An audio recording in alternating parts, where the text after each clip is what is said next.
ปิญญายสัมโพธายนิพพานายสังวัฏฏันติวิริยสัมโพสังโฆโคกัสสลานามยาสัมมาตถาโตภาวิโตภาอุริกโตอภิญญายสัมโพธายนิพพานายสังวัฏฏันติวิริยสัมโพภาอุริกโตอภิญญายสัมโพธายนิพพานายสังวัฏฏันติอุปิยสัมโพสังโฆโกมุขลานามยาสัมมาตถาโตภาวิโตภาอุริกโตอภิญญายสัมโพธายนิพพานายสังวัฏฏันติเนโกมุขลานัสสตโพสังกามยาสัมมาตถาตาภาวิตาภาอุริกตาอภิญญายสัมโพธายนิพพานายสังวัฏฏันติตถะภะคะวะโพสังฆาตถะสุขตาโพสังฆาติตังธัมโมจาภะคะวะอะตมโนอารยสัมมามาโมคคัลลาโนภะคะวะโตภาสิตังอภินันติอุตาริกายสัมมามาโมคคัลลาโนสังฆาปาตาตถาไวโตมาโมคคัลลานัสสะโสอาปาโตอาโหสิติมายัตติสายาตตานังสัพพสัตโตปยานาสิเตสังฆัสสะสัมปตันเตอภินายทิวานาโกวานาทิวาสุปันโนวาสุปันเนวาคุมพันโตวาคุมพันเนวาทันตโพวาทันตวิวาสันวุติโลกาปัญจมิสัตติปยานิโสลัสสะอุปาโตนัสสะกันดานิโรเดงสังกัมมานิสัพเพวินาสันโตสิสะโลโกกิวะโลโกอนุโลโกสัพพโลโกโสตโลโกคานาโลโก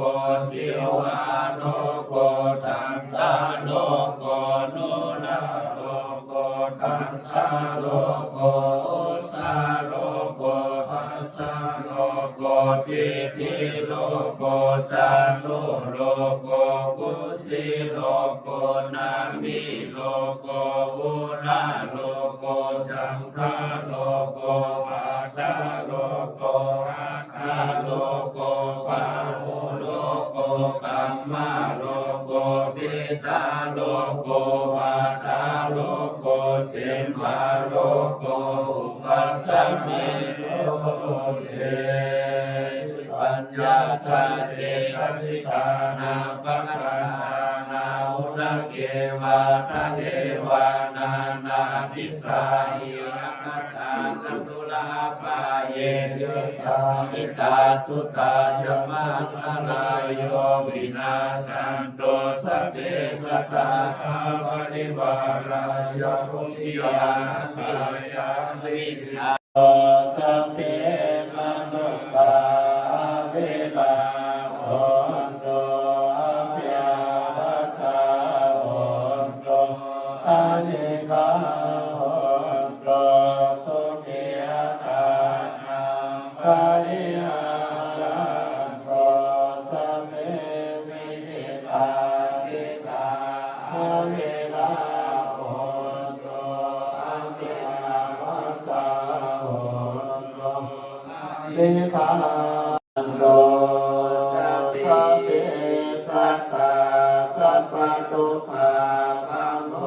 จันโตสัพเพปานาสัพพทุกขาปัมโมจันโตสัพเพพุทธาสัพพทุกขาปัมโมจันโตสัพเพปุคคลาสัพพทุกขาปัมโมจันโตสัพเพ นาริยาสัพพทุกขาปโมจันโตสัพเพเทวาสัพพทุกขาปโมจันโตสัพเพมนุสสาสัพพทุกขาปโมจันโตสัพพโมจันโตสัพเพสัตตาสัทธาสัพพทิโกนาวิกัสสันโตสัพเพปานาสัทธาสัพพทิโกนาวิกัสสันโตสัพเพโกตัสสะรัตถะสัพพทิโกนาวิกัสสันโตสัพเพวิสิปาทิกานัตถะสัพพทิโตนาวิกัสสันโตสัพเพสัตตากัมมัสสกะกัมมตายาตากัมมโยนิกัมมโยนิกัมมปันธัมมสิกิตาปันตาคัมตังสิติติจัสสยาเนนะสิติกัปปานินันตานังสัมมาลังสิติกังเตวะนัมโมเตปันนสิติกัมมะโตเตปุตตะจิตโตมาเตโตธัมมาจัตโตรัสสะโนสังฆะตะระตะกัสเสโยอะเมระกันตุปายาโยพุทโธติโลกาธิโปจักขุทัสสุริโยธัมโมดุจโตเยติสารณะโพธนาทิเตสัมภยังสัตตาธัมโมติโลกาธิโปจักธัมมสุริโยธัมโมดุจโตเยติสารณะธรรมนาทิเตสัมภยังสัตตาสังโฆติโลกาธิโปจักสังฆสุริโยธัมโมดุจโตเยติสารณะสัมทิเตสัมภยังสัตตาทุกขโรคภยเวรสุขสันตุสุปาทวานิกันตรายาปิวินัสสันตุสัตเตจัสสัจยสิทธิธานังมาปัสสุติภคยาสุขังวรังสิริอายุจวันโนจักขุกาวุฒิจยาสาวาสัตวัสสัจายุจติวสิทธิภวันตุเตมิโนสารนังอันยังปุถโตโน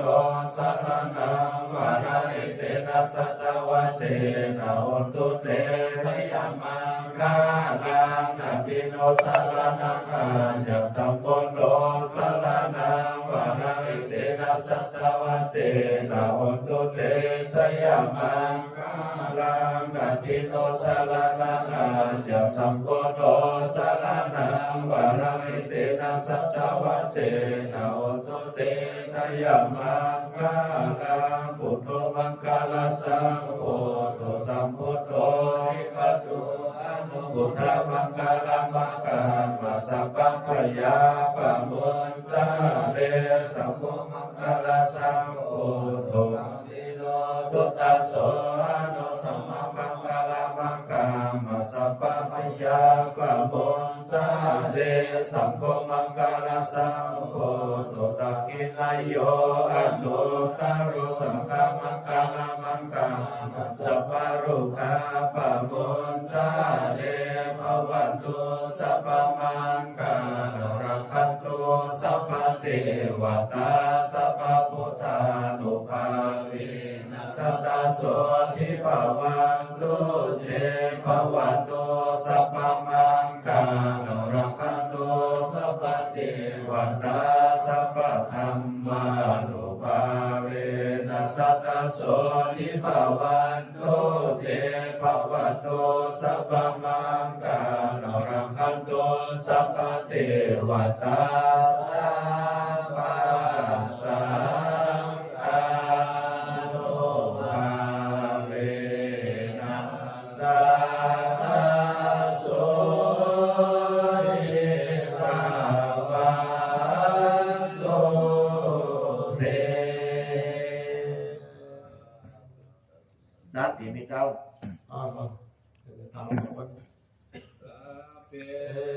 สัตตา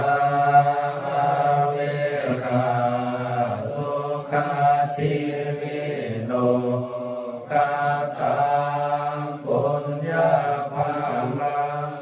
ไมหังสัพเพอาคิภาวันตุเตขอสัพพะสัตว์ทั้งหลายทั้งหมดจงเป็นผู้อยู่เป็นสุขเป็นสุขเถิดอย่าได้มีเวรต่อกันและกันเถิดขอสัพพะสัตว์ทั้งหลายทั้งหมดพงนั้นจงเป็นผู้มีส่วนได้สาวกพระบุญอันผู้กาทั้งหลายได้ความแย้มแล้วมีเถิดสาธุสาธุสาธุสัมมาสัมพุทโธภะคะวะพุทธังภะคะวันตังอะภิวาเทมิสวากขาโตภะคะวะตาธัมโมธัมมังนัสสามิสุปฏิปันโนภะคะวะโตสาวกสังโฆสังฆังนามามิมาตาปิตาโรนามามิอุปัชฌายาตานินามามิลบเสียงน้ำตาลนะ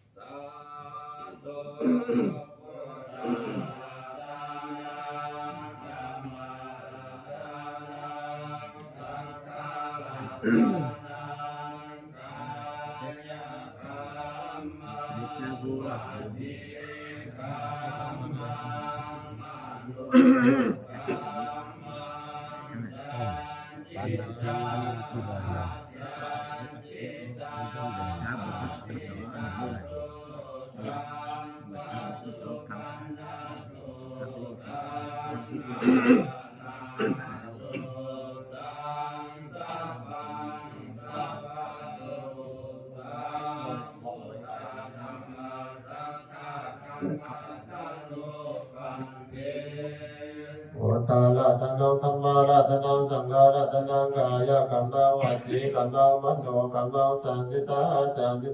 ตาโตสังปัจจวนาโตสังนานาโตสังสัพพะโตสังกัมมามิโหกัมมามิกามิตาปาสัพพิติโยวิวัจจันโตสัพพะโรโควินาศโตมาเตภวัตวันตรายโยสุขิติภายุโกภวะอภิวาทนาสิลิสานิจังพุทธาปัจจายโนสัตตาโรธรรมาวันทันติอายุวันโนสุขังภาลัง สาธุสาธุ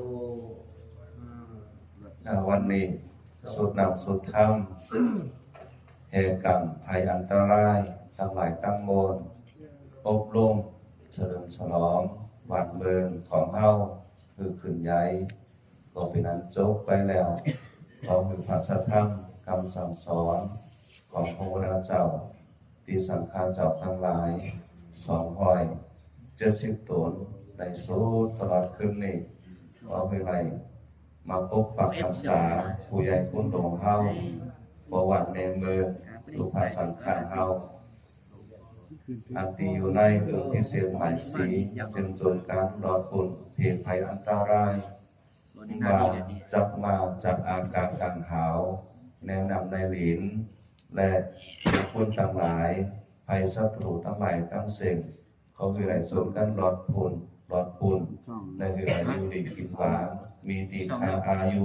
มันจะยืนยาวจุเจ้าจุตนจุองค์จุปุนเอกรรมโดยเตอ